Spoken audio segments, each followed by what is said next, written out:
contato ao vivo com a Europa e recebe nosso correspondente Luca Bassani. Luca, bem-vindo, bom comecinho de quarta-feira para você. Você fala com a gente de onde? E a Polônia pretende ou pretendia enviar aviões de combate para a Ucrânia através dos Estados Unidos, mas o país norte-americano não topa, não gosta da ideia? Bom dia, Thiago. Bom dia, Adriana. Bom dia a todos. Hoje eu estou na minha base aqui em Munique, na Alemanha, para dar uma descansada antes das próximas viagens e dessa cobertura intensa da guerra e também de todos os refugiados por toda a Europa. Exatamente, você levantou um ponto muito importante. Ontem os poloneses queriam começar, através dos seus aviões MiG-29, dar para os americanos essas aeronaves para que eles trouxessem as mesmas para a Ucrânia para auxiliar exatamente os ucranianos na proteção do seu espaço aéreo, já que o país tem sido intensamente bombardeado todos os dias. Os americanos recusaram a proposta, eles disseram que isso pode ser visto com maus olhos pelos russos, pode ser visto exatamente como uma provocação, já que o presidente Putin deixou isso bem claro nas outras semanas. A estratégia da Polônia era não só conseguir fazer com que esses aviões chegassem nas mãos dos ucranianos e os ajudassem, mas também, depois de um acordo, conseguir novas aeronaves para a sua própria frota através dos americanos, comprando aeronaves novas e mais modernas dos americanos numa espécie de triangulação, de mandar embora as velhas para auxiliar a Ucrânia e os Estados Unidos, obviamente, intermediando tudo, já que é o país mais importante da OTAN e aquele que tem demonstrado maior ajuda aos ucranianos.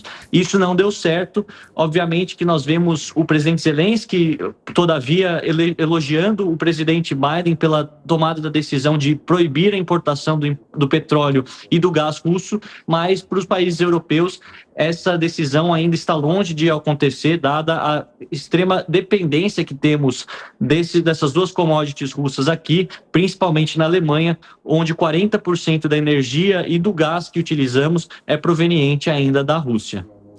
Ô Luca, e essa decisão da proibição da energia, isso pode ter um impacto muito grande no cenário e a gente sabe que aqui nas Américas as alternativas são maiores do que para a Europa. A Europa vai precisar buscar outras fontes de energia, o que não é fácil, né?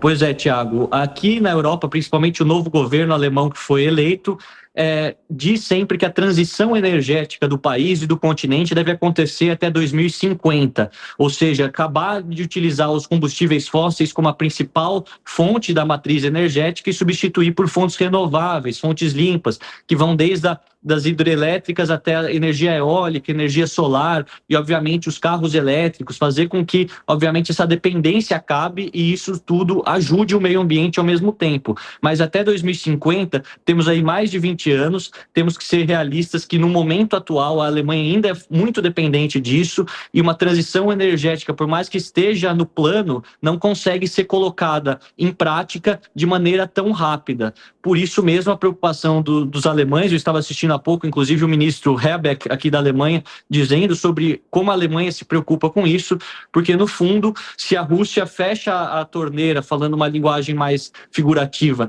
e o gás para de chegar aqui na Alemanha, vamos ter uma alta nos preços absurda, além, é claro, da falta disso em algumas regiões, o que no inverno, ainda estamos no final do inverno, pode ser muito prejudicial para as pessoas aqui e, obviamente, muito prejudicial para o governo novo que se formou no final do ano passado e já está tendo que lidar com essa crise geopolítica e, consequentemente, uma crise econômica que vai acabar afetando a todos, como você disse, o aumento do preço do barril do petróleo, aumenta uma série de outros produtos no mundo todo e aqui na Europa não estamos livres dessa influência também. Luca, acompanha com a gente, quem nos vê pela TV Jovem Pan News, são imagens ao vivo de uma ferrovia na Polônia, a imagem de um trem parado, muitos funcionários no local, a área aparentemente isolada por uma fita, neve no chão, faz muito frio nessa região do mundo neste momento e também alguns passageiros que aos poucos vão entrando, como a gente vê agora, 3 pessoas começam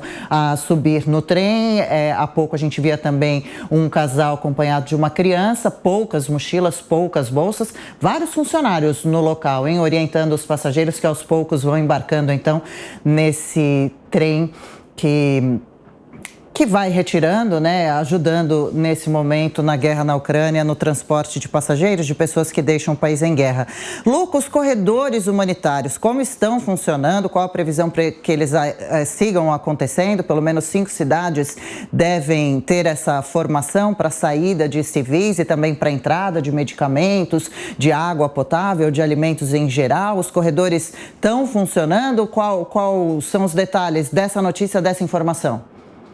Então, Adriana, ontem foi o primeiro dia que efetivamente isso funcionou.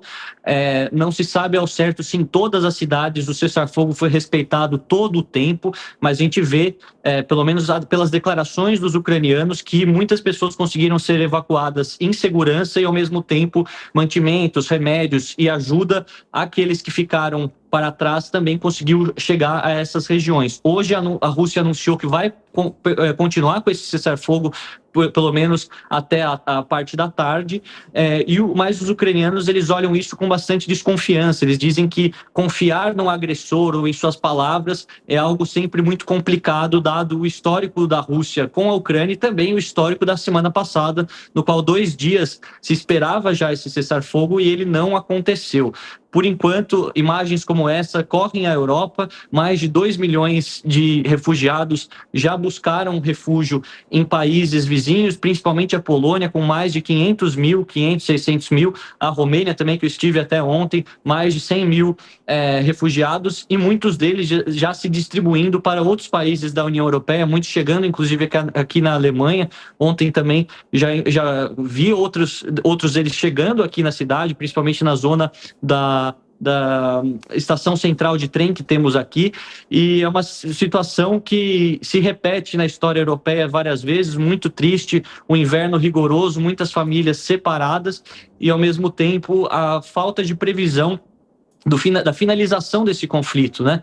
Mas uma notícia relativamente boa para todos é que os 2 chanceleres, tanto Dmytro Kuleba da Ucrânia quanto Sergei Lavrov da Rússia, vão se encontrar ainda essa semana, acredita-se que amanhã, no dia 10 de março, para ter aí a primeira rodada de conversas de igual para igual, de ministro de Estado para ministro de Estado, 2 ministros com maior poder de decisão e que, consequentemente, podem acabar achando uma solução mais rápida para o fim dessa crise. Ô, Luca, e justamente sobre essas negociações, o presidente da Ucrânia, Volodymyr Zelensky, ontem foi aplaudido por integrantes do parlamento britânico, nessas conversas que ele vem tendo também com o Ocidente, com os integrantes da OTAN.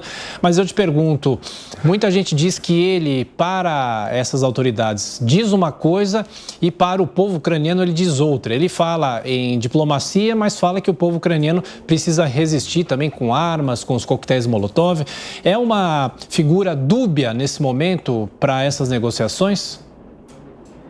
Obviamente, Tiago, você tem razão que essa guerra de retórica ela não começou apenas antes da guerra, quando eu estava na Ucrânia cobrindo tudo, a gente sempre falava ia acontecer ou não ia. Quando a guerra de fato começou, essas retóricas se tornaram ainda mais visíveis, tanto do lado russo quanto do lado ucraniano. Obviamente que nós, que prezamos pela democracia e pela autodeterminação dos povos, dos países, nos simpatizamos mais pelo país agredido, pelo país invadido. E, de fato, é uma violação absurda do direito internacional a invasão da Ucrânia por parte da Rússia. Mas, ao mesmo tempo, a gente não pode esquecer que o presidente Zelensky é uma pessoa muito midiática, que trabalha muito bem com a sua imagem, tanto internamente quanto externamente. Ele conseguiu ter ganhos políticos do próprio aspecto do marketing nas últimas semanas. O que a gente vê é que ele se mostra bastante comedido quando fala com os líderes mundiais, obviamente faz pressão, gostaria de maior ajuda militar, e todos nós sabemos que é praticamente impossível nesse momento, dado o tratado da OTAN, mas internamente ainda há essa euforia de guerra, dizer para não desistir, dizer que o povo tem que lutar, que vai até o fim, que não importa, que não tem medo de ninguém, não tem medo de nada. Tem muito a ver também com essa questão do heroísmo, resgatando valores antigos da Ucrânia, esse povo que sempre foi, de certa forma, maltratado ou até mesmo violentado pelos russos. Então a gente vê novamente essas duas retóricas e ele utiliza isso de forma bastante interessante. Até acredito que no futuro, quando analisarmos essa guerra, teremos obviamente os dois principais personagens, o Putin, um autocrata bastante enigmático de um lado, e do outro um antigo comediante, uma pessoa que também trabalhava na mídia, por isso mesmo sabe bastante como lidar e falar com as pessoas, e que se tornou um líder forte perante o mundo, mas também que tem um discurso dúbio muitas das vezes. Pessoas diferentes, né? Luca, também você fala com a gente da Alemanha, de Munique, né? Chegou aí recentemente no país. Qual é o clima por aí com relação à guerra na Ucrânia? O assunto é muito comentado na mídia, nas ruas. Qual o posicionamento da Alemanha nesse momento com relação à Ucrânia e à Rússia? Olha, Adriana, eu vivo na Alemanha há muitos anos e eu já estive aqui na primeira crise de refugiados do Oriente Médio, dos sírios, afegãos, iraquianos, que aconteceu no final de 2015. Novamente, a gente vê isso se repetindo.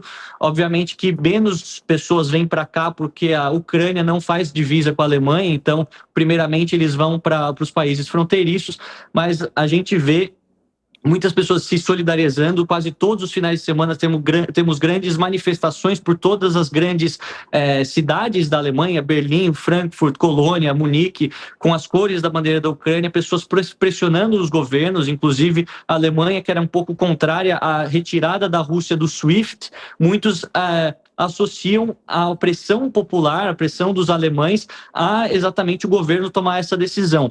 Mas, no fundo, apesar da solidariedade e do chanceler Scholz sempre se mostrando, obviamente, ao lado do presidente Zelensky e do povo ucraniano, quando diz respeito às sanções econômicas, ou falar um pouco mais grosso com a Rússia em si, a gente sabe que aqui na Alemanha é um pouco difícil disso acontecer de maneira tão explícita como acontece no Reino Unido e nos Estados Unidos, porque temos ainda essa grande dependência das commodities russas. Não podemos também ser ingênuos, dizer que é uma questão simplesmente ideológica, e porque somos democratas e o governo alemão, uma das maiores democracias, apoia obviamente o Zelensky em todas as circunstâncias. Temos que pensar do aspecto econômico. Uma guerra também é travada no aspecto econômico, e os alemães sabem que podem ter grandes problemas a médio e longo prazo caso a Rússia, as relações com a Rússia se acabem e, obviamente, o gás pare de chegar aqui. Então, eu acredito que se não houvesse essa dependência econômica tão forte em termos dos países, os políticos falariam ainda mais e, obviamente, que seguiriam o apelo das ruas, porque muitas pessoas aqui, principalmente a grande comunidade ucraniana que vive na Alemanha, todos demandam mais sanções, demandam, obviamente, mais ajuda militar, mas a gente sabe de todos os entraves legais que isso tem no mundo real.